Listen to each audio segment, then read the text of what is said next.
అమెరికాలోని పలు ప్రాంతాలలో ఆకస్మిక వరదలు విధ్వంసం సృష్టిస్తున్నాయి. వరద బీభత్సానికి వెస్ట్ వర్జీనియా, టెక్సాస్లు ఘోరంగా దెబ్బతిన్నాయి.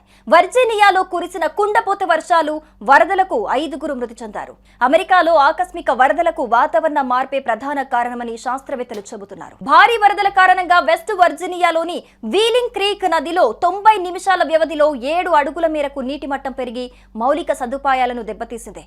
ఓహియో కౌంటీలో భారీ వర్షాల కారణంగా అత్యవసర పరిస్థితిని ప్రకటించారు. ఎల్ డోరాడోలో వాల్నట్ నది ఉప్పొంగి సమీపంలోని ఇళ్లను ముంచెత్తింది. టెక్సాస్ లోని శాన్ ఆంటోనియోలో జూన్ 11 రాత్రి నుండి జూన్ 12 ఉదయం వరకు 10 అంగుళాల వర్షపాతం కురిసింది.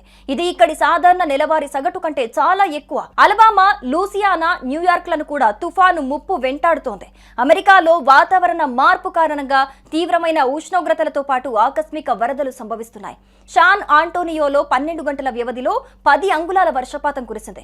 ఇది జూన్ నెల మొత్తం సగటు వర్షపాతం కంటే రెండింతలు అధికం.